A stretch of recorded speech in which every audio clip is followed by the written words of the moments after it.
Welcome to the Real Estate Pros Show, where we interview real estate investing professionals from coast to coast, as well as the service providers that serve the real estate investing industry. Our goal is simple: share what's working now to help you improve and scale your business to the next level and meet the pros that can help you get there.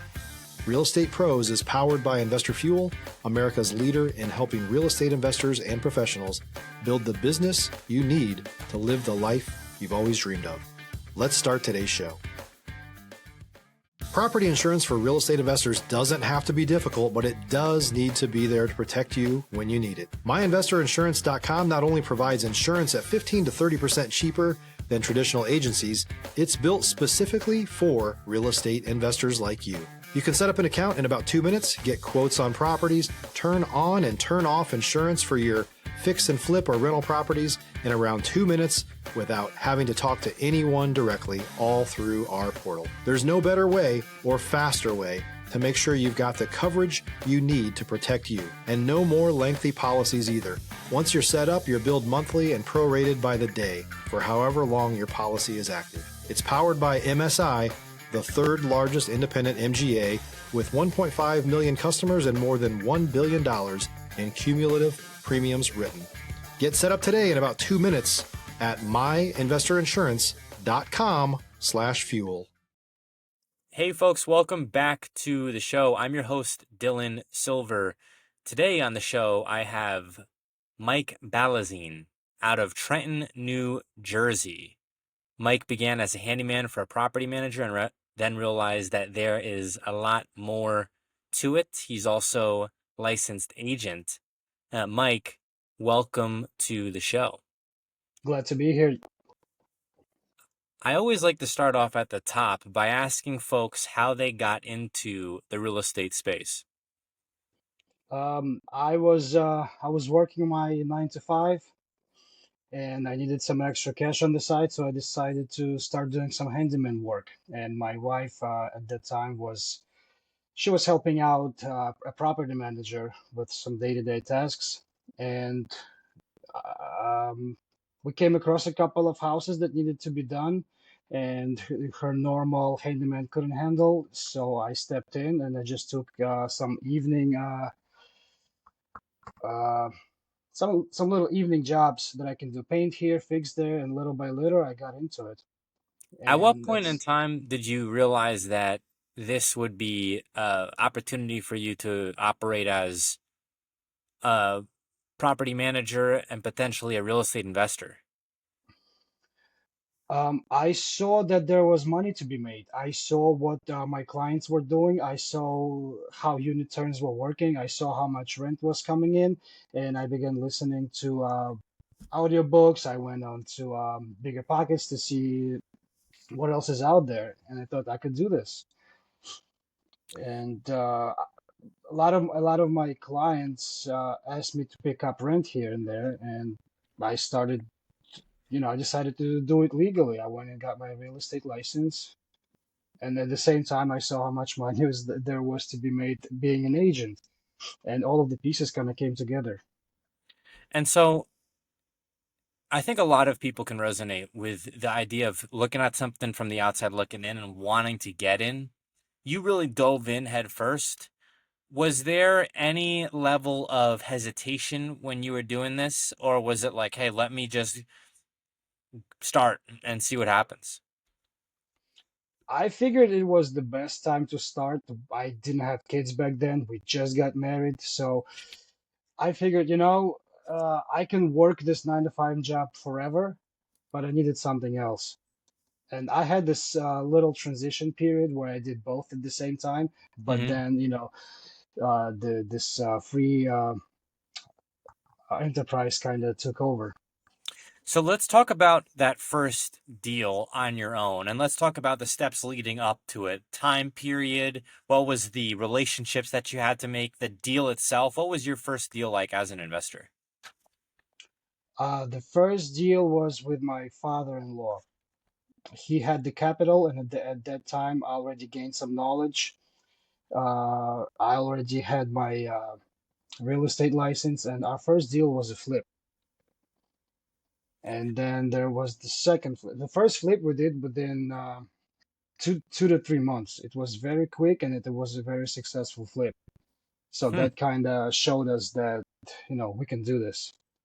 And so, do you come from a family of carpenters? How did you learn to do this?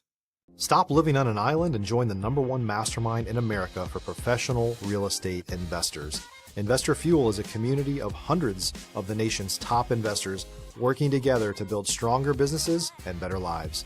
In addition to the amazing community of real estate investors acting as a board of advisors for one another, Investor Fuel members have access to 100% funding on purchase and repairs for our members only, a health insurance program, and benefits and discounts that more than pays for the membership of most of our members, meaning it's actually costing you money to not be a member of Investor Fuel. If you're looking to scale your business and build a business that allows you to live the life of your dreams, please visit investorfuel.com today and book a call with our team. When I came to America at the age of 14, I we couldn't afford to go to college, so right out of high school, I went to work construction because that was the easiest thing to get into. And little by little, I learned a couple of trades here and there. But I had a period where I didn't work construction, but that's how I got into being a handyman. I knew all of these little tricks that I could apply. Huge, huge. You don't have to go find a contractor if you're your own contractor. So you have the flip with your father-in-law. It's successful. Which area of New Jersey was that in? I know you're based out of Trenton. Which area of New Yeah, Jersey was? that's also in Mercer County. That was Ewing, New Jersey. I'm from New Jersey originally, so I've heard a lot about the East Coast, and I'm in Texas now. Maybe a little bit more difficult to do fix and flips based on just the price point and the market out there. So at that point in time, when you were looking for deals, you mentioned the first deal and then a second deal. Was there a specific buy box or area that you were targeting? Back then it was just whatever was on the market. It was MLS. It was pre-COVID. Uh, there was some decent prices back then. We were able to pick up our first deal for 90 grand and put in 60 in it and sell it for 249. And Wow. that was in Ewing. We did value add. We added the bathroom. We removed some walls to make it open space concept, but that's what sold the property. So let's go through those numbers again. How much did you acquire that property for? We got it, I believe, for 95,000, And then you put in how much into it? around 60, And you sold it for, 249. wow. Now, of course, since then, the real estate market in that area has increased. That you might not be able to acquire a deal for that same amount.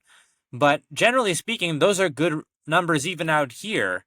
So I think a lot of listeners may be surprised to hear that you can find deals like that out there in New Jersey. Oh, that was some time ago. I checked today. That particular house is valued at 350 today. Yeah, it's a different time. So second deal, was it with your father-in-law as well as a partner? Yes, yes. We learned how to use private capital. We learned we started from scratch. I didn't even know what hard money was back then. We learned as we went. Yeah. So we got into that. We found some lenders. I had some experience with doing complete renovations for other people who would flip houses. So I was able to put that on my experience list for the lenders to see. Wow. Okay. So now at this point, you're a contractor for other people. You've done your own two deals. So now when you're going to get these hard money loans, you're really flying through with colors because they're saying, okay, you've got all this experience and you've done two deals on your own.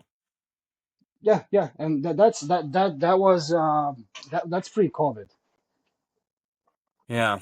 Pre-COVID was a different time. So then COVID hits. What happens? Well, COVID hit, we sold our second deal during COVID. We were afraid that the prices would go down. Nobody knew what was going to happen. But surprisingly, it sold well too. It brought back about the same numbers as the first one. But then we had a little pause because the market got weird. There was there were mortgage forbearances and things like that. So there were no short sales, there were no foreclosures. Yeah. It was hard to find deals. So that's when I focused on property management. Okay. So you, at that point in time, uh, moved to the property management side of things. While you were doing those two flips, were you also very active as a real estate agent yourself personally? If you're looking for consistent, high-quality leads, look no further than Investor Machine. Investor Machine isn't just another agency, it's the most sophisticated, data-driven lead generation company on the planet for real estate investors, and serves the role of being not just a lead generator for your business, but a marketing partner that is helping you achieve your goals along the way. Go to investormachine.com to learn more and schedule a call with our team today.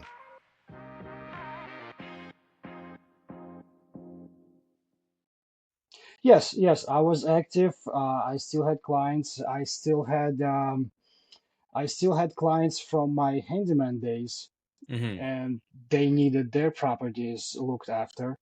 So I was slowly getting into property management while I was doing the flips. So Okay. rent collections, dealing with tenants, I was learning all of that as I was doing the flips. Very interesting. I think a lot of people who are realtors and people who are not realtors and thinking about real estate as a profession often think, well, listing homes and opening doors is really all that I'm going to be doing. I don't know if that's for me, but there's, of course, so many different avenues. You talk about property management, and specifically for your business, especially at that time with the two flips, and then you had contracting work for other people and property management. It was really all going hand in hand. It was like one big real estate education. Oh yeah, yeah, it was all, pieces of one, little pieces of one big puzzle.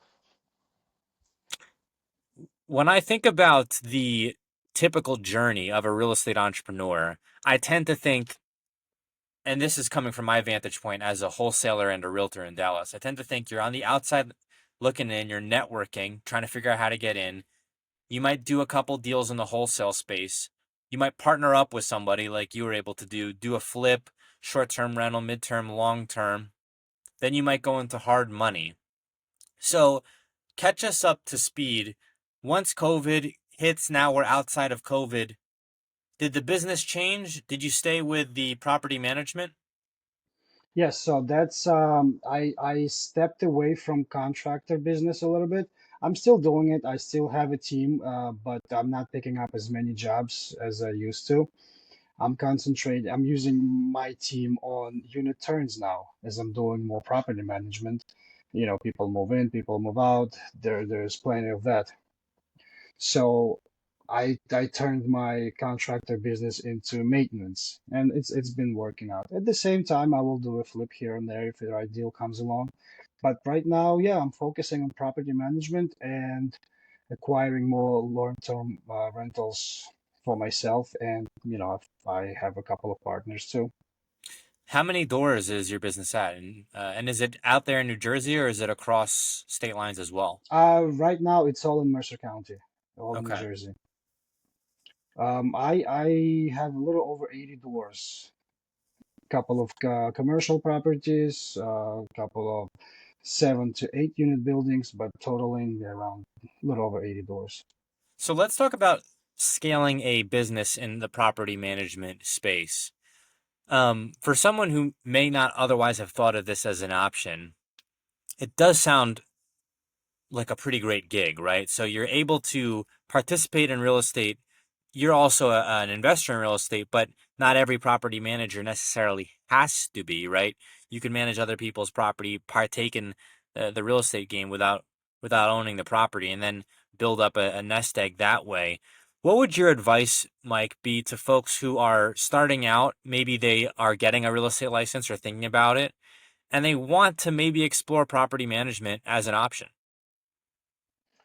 Um, I would say you have to own a couple of properties on your own Okay. to understand what it's like being an investor, because your primary client is an investor who wants best for their property. But at the same time, you have to understand the tenant's point of view, because a property manager is always in the middle between the tenant and the investor.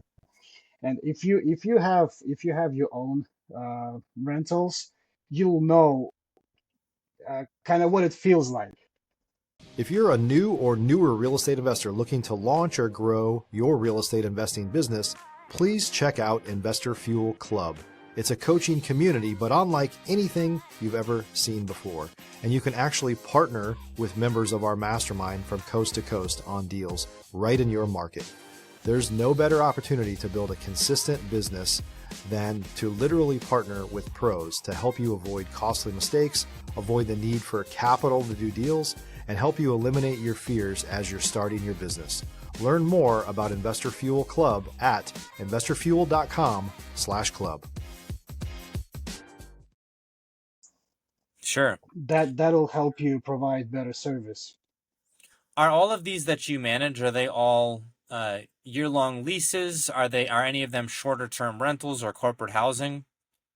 No, they're all long-term leases. No short-term, no corporate. We do a lot of uh, programs. We do Catholic charities, work with them a little bit. A couple of Section 8 tenants, but all of them, yes, year-long leases. And so, in scaling your business, what has been your approach to finding additional clients? I'm trying to think how people would find property managers, and I don't often see, although I'm sure they exist, lots of advertisements for property managers, and there probably is a lot of people who have lots and lots of doors. So, as someone starting out like yourself, was it very organic, the growth, and how did you find new clients? All of my clients came from the word of mouth. Somebody knew somebody. I don't have a single client that came from the outside so far. So my main focus in grow is growing their portfolios as opposed to me going out looking for new clients. I will take on new clients, but I'm not advertising as much as a property management business. I'm trying to get more properties for my existing clients, which brings me more business.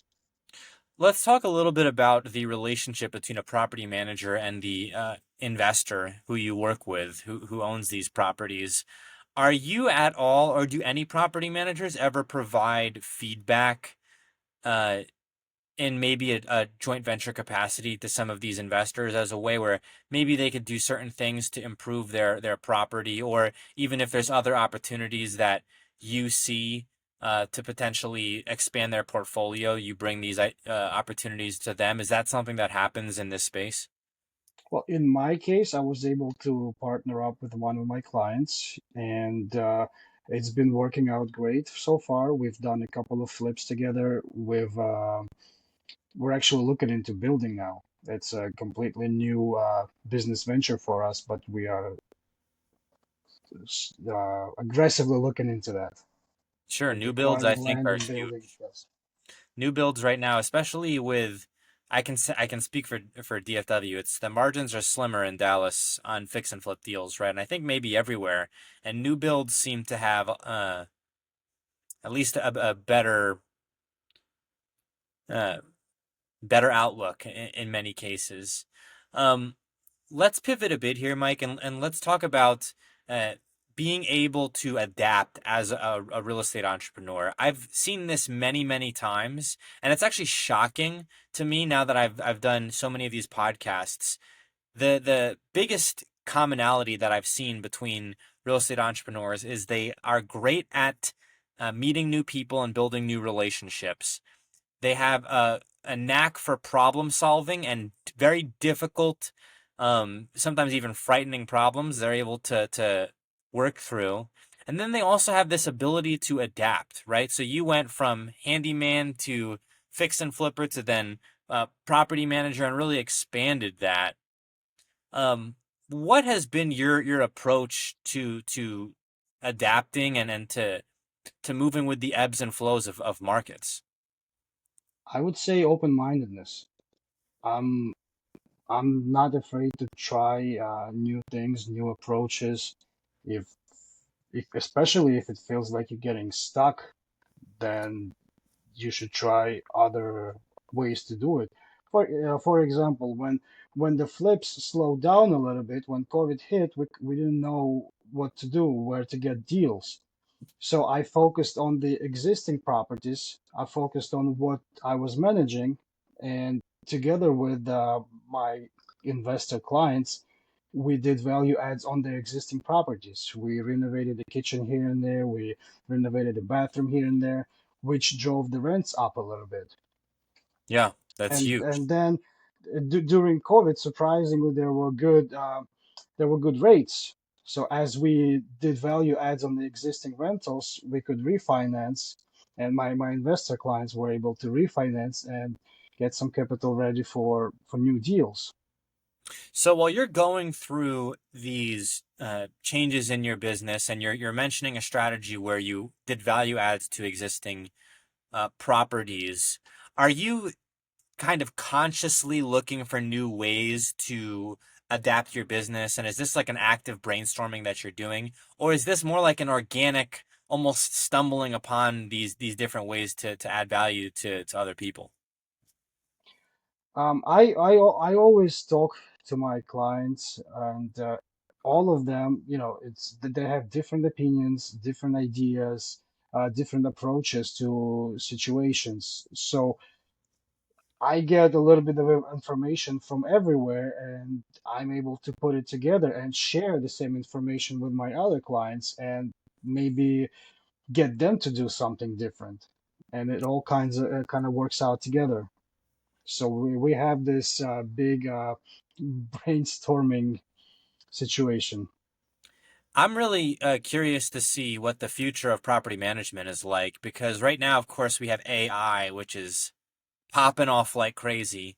And I think a lot of people who previously maybe had, let's, if you have certainly hundreds and hundreds of doors at a large apartment complex, how are you managing all of these maintenance requests and in and out of, tenants and vacancies, damage, so on and so forth, right? So with AI being able to automate a lot of these processes, I'm wondering if we're going to see some impact on the cost of rents, because maybe this may reduce in some cases the amount of overhead that people will have.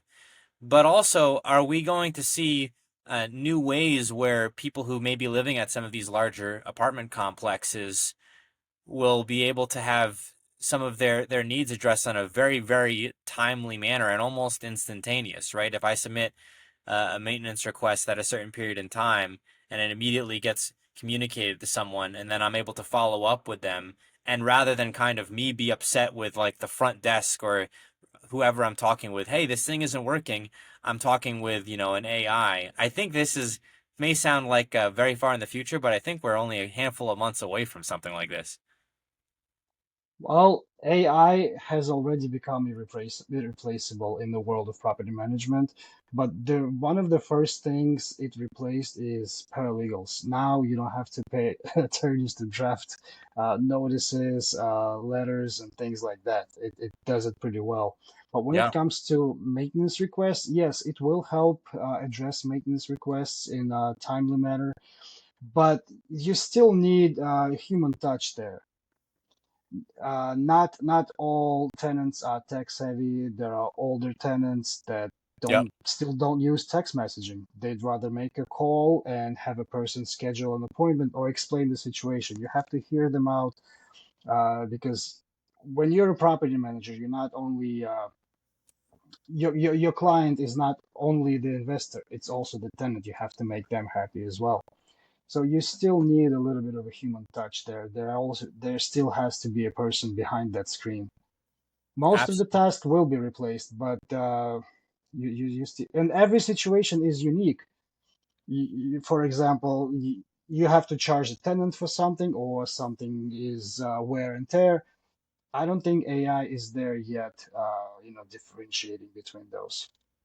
That's a good point. I think if you would have told me 2 years ago where AI would be today, I would not have absolutely believed you. It's just That's also true. incredible. It's incredible. So, who honestly, I have no idea what it'll look like in 2 years, but I think the voice the voice, which is not there yet, you can't get on a phone and it sounds super realistic. There's a lot of lag. Who knows where that'll be? But Mike, we are coming up on time here. Where can folks go to get a hold of you?